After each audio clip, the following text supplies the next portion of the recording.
Magandang araw po sa inyong lahat mga ka-online. Nagbabalik po ang inyong si Papa Dudut sa panibagong episode ng Papa Dudut Short Stories. Maraming salamat po sa mga magagandang mga comment at syempre mga advice na nanggagaling po sa lahat ng ating mga listeners. Nababasa ko po yung mga komento po ninyo sa mga humihingi ng advice mula po sa kanilang mga short stories. At sa ating episode ngayong araw na ito, Dear Papa Dudut, magandang araw po sa inyo at sa lahat ng tagapakinig ng Papa Dudut Short Stories. Ako po si Elaine, 32 years old, isang simpleng ina, isang asawa at isang babaeng matagal ng pagod. Pero pilit pa ring lumalaban. Lumaki ako sa isang pamilyang hindi naging maayos. Si Papa ay palaging galit at laging lasing. Si Mama naman ay tahimik pero punong-puno ng pasa at hindi lang sa katawan kundi pati sa puso. Sa murang edad ay nasanay na akong matulog sa tunog ng sigawan, iyakan at pagkabasag ng pinggan. Araw-araw ay para kami naglalakad sa bubog. Walang kasiguraduhan kung kailan muling sasabog ang galit ni Papa. Kaya naman pinangako ko sa sarili ko na hindi ako papayag na maranasan nang magiging anak ko ang bangungot na naranasan ko.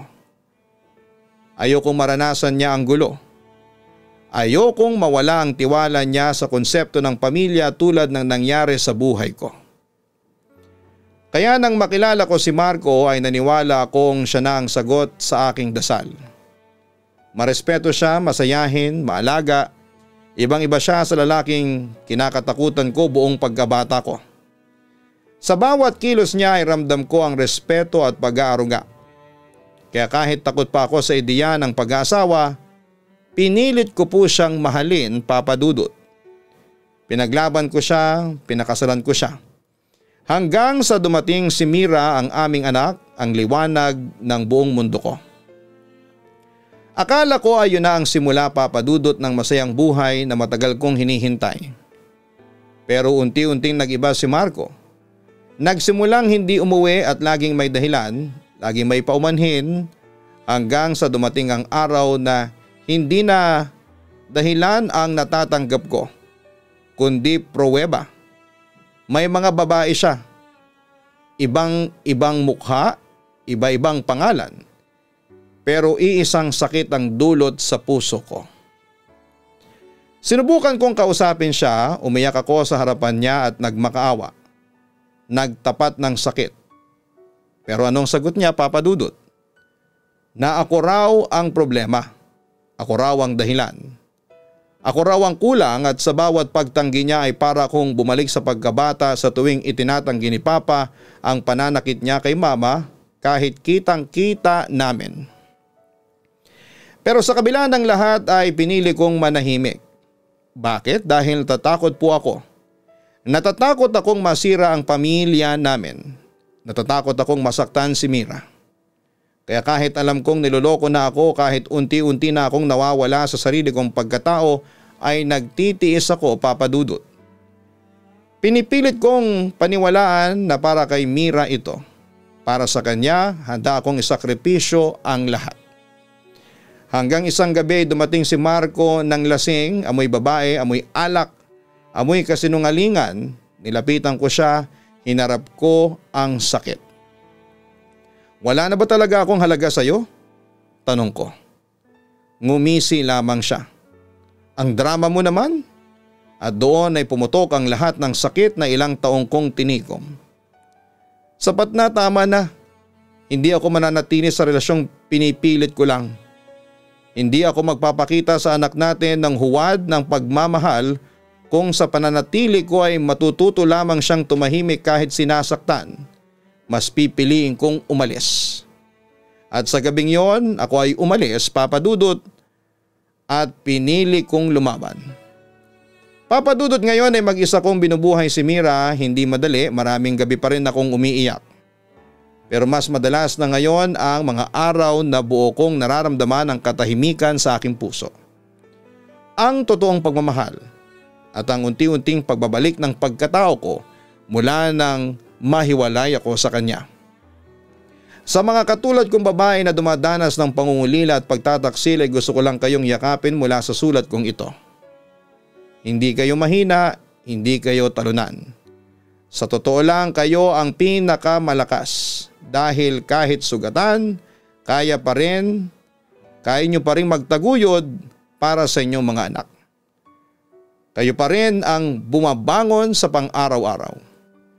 Hindi kasalanan ang umalis sa maling relasyon, hindi selfish ang maghanap ng katahimikan dahil kung totoo ang pagmamahal, hindi ka kailanman kailangang masaktan para lamang mapatunayan yon. Maraming salamat po sa inyo Papa Dudut sa pagbibigay ng boses sa aking kwento na matagal ko na pong kinikimkim. Sana kahit papaano may babaeng makabasa o makarinig nito at piliing mahalin din ang kanilang mga sarili at lumayo sa mga taong mapanakit sa kanya. Lubos na gumagalang, Elaine. Maraming salamat Elaine at ang kwento mo ay hindi lang kwento ng sakit. Ito rin ay kwento ng muling pagtindig. Saludo ako sa tapang mo at sa bawat inang katulad mo na mas pinili ang katahimikan para sa anak kesa sa peking kumpletong pamilya. Totoo na hindi madali ang lumayo, masakit ang iwanan ng mga alaala, ang pangarap, ang mga salitang binitawan noon pero sa pag-alis mo ay pinili mong huwag mong ipamana ang trauma sa susunod na henerasyon.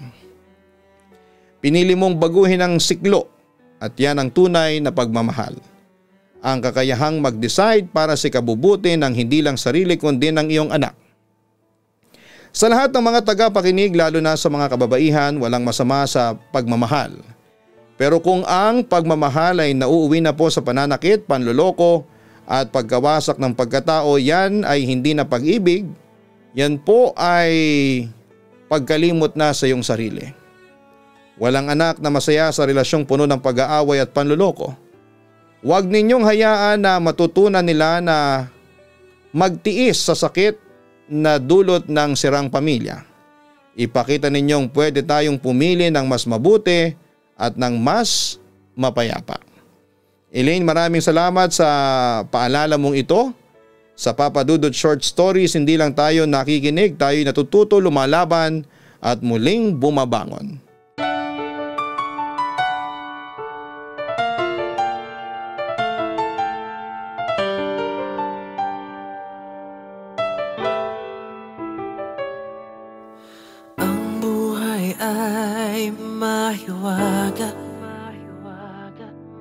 Laging may lungkot at saya sa Papa Dudut Stories. Laging may karamay ka.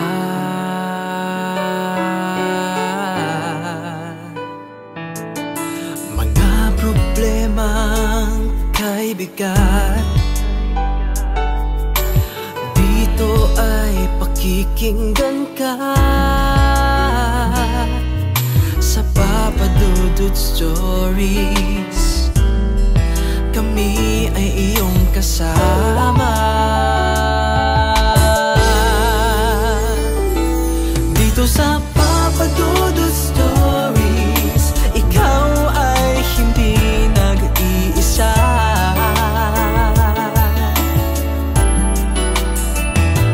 Dito sa Papa Dudut Stories, may nagmamahal sa'yo. Papa Dudut Stories, Papa Dudut Stories,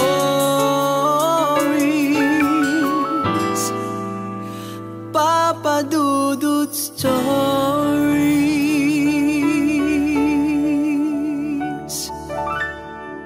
Hello mga ka-online, ako po ang inyong si Papa Dudut. Huwag kalimutan na mag-like, mag-share at mag-subscribe. Pindutin ang notification bell para mas maraming video ang mapanood ninyo. Maraming salamat po sa inyong walang sawang pagtitiwala.